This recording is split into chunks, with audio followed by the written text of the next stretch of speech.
Hello, Άλμπερτ. Hello. You're a philosophical practitioner and you work both with groups and individuals, but I understand that you have a philosophical cafe. You have had it for almost 10 years. Yes, that's right.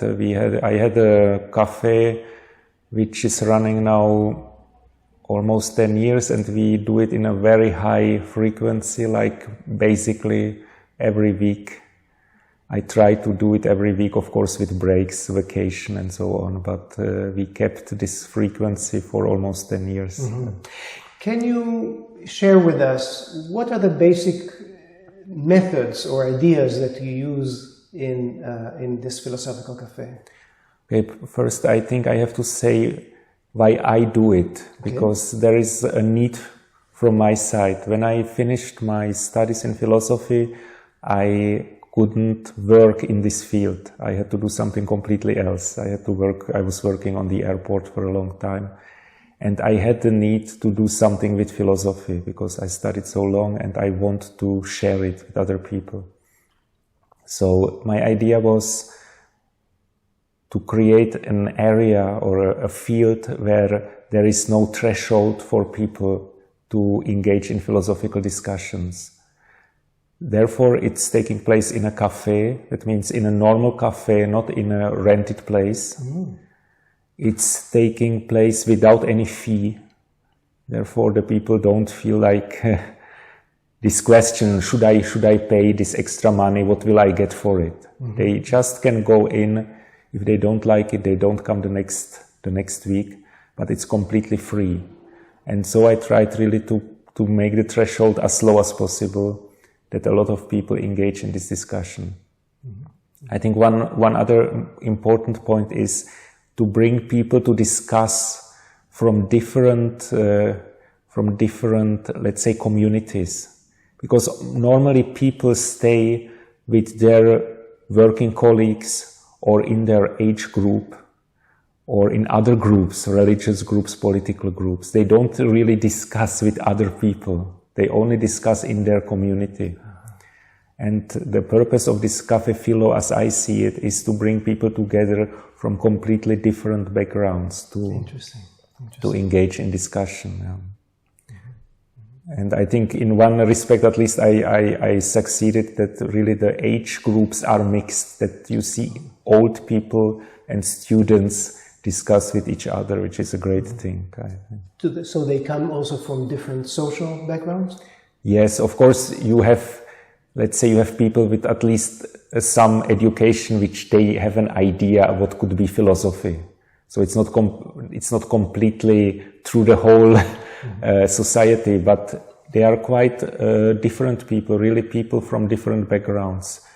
People who didn't study, people which studied, and so on. And this is the purpose, I think, of a Café Philo. And what is the structure? Do you just give a question and they discuss, or is there some specific structure? Okay, I think this also developed over time. When I started, first the idea was like you give a question, a philosophical question. I don't know what is love, what is justice, things like this. But it turns out if you have such a general question, the discussion often goes on different way. The people start to talk about different topics, and it doesn't have really a form. Mm-hmm. So what I started then, especially when we started to have our own homepage, to put short texts from a philosopher or from literature, from a novel, a poem, it could be, and then we have something to focus on. Mm-hmm. And these texts make people stick to something. So I can also say, okay, now we are going too far. We have to come back to the text again. Can you give an example of a text that you used recently? For example, what I like to do is to make a choice of small quotes about a topic. For example, I had the topic of fragility. And I took some things from a novel, from a theater piece, and everything talks about is fragility something good? Is it something bad? Should we avoid it? How to avoid it? And so on. And these are different, very small sections. One was from Heinrich von Kleist, the German dramatist. One was from a Saint Francis of Sales, and completely different backgrounds also again. And I put it on the homepage. There are about 5 or 6 quotes about fragility, and then it is like a starter to get the people to talk. So the issue was whether fragility is a good thing or a bad thing. It has different levels. Is fragility a good or a bad thing?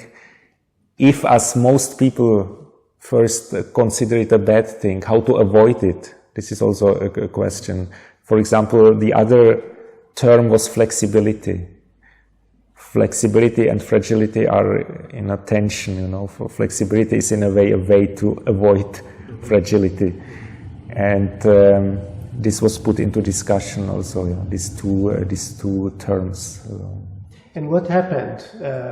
You pose the question, and what happens then? Okay, I always start to, if nobody say, I always hope that someone else says something, because often people propose to me a text or a piece, a quote. In that case, I'm in a good position. I can say, okay, you proposed it. Please tell me, why did you propose it? What was your thought behind it?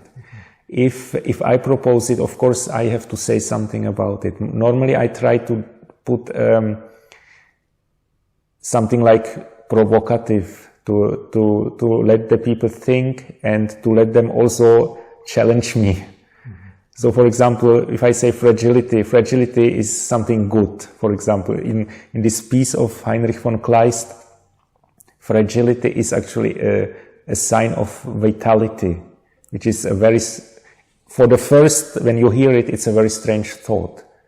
How can fragility be a sign of vitality? Normally we consider fragility, the old are fragile or the sick are fragile. It's not a sign of vitality, but I challenge this. And then we start a discussion, you know, why could it be? What is the implication of fragility? What happens if somebody just declares something that doesn't seem to be reasoned or not deep? Let's say I say, oh, I think fragility is bad. And what do you do then? I mean, normally, if someone says something even crazy, it's okay. This is the rule of the Café Philo. You can say whatever you like, I mean, except insulting other people. Okay. But you can say whatever, and I always try to connect to what he's saying. And if someone is fragility is bad, then I will ask in which respect it's bad. What is the bad about fragility? Okay. But this happens often because there are people of so many different backgrounds. You have often people who seemingly say something which you cannot really connect to the topic, but you have to try it, you know, always. You can always find some sideways to connect even a crazy statement to the general topic, because otherwise this person would feel excluded. If you just don't react at all or shut it down, then the whole dialogue would stop. And do people sometimes bring up their personal stories, personal experiences, let's say about fragility? Yes, they bring. This is a critical point, I think, because of course it's welcome that people talk about personal issues, but you have to be very careful because sometimes other people react, you know, in different ways. And if you talk about personal issues, you expose yourself. So I would not, let's say I will never ask people about their personal experiences. If someone wants to bring it up, that's okay with me, but I will never force it, and I will never try to get something out of someone. Wants to say. This is, by the way, this is the same principle for me in my philosophical practice. This I took in a way from the Café Philo, because I don't want to talk from my side about personal issues. Right. If someone wants to talk about it, I will not avoid it.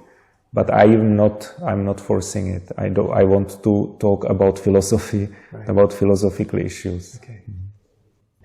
Well, thank you very much, Άλμπερτ. Okay, thank you.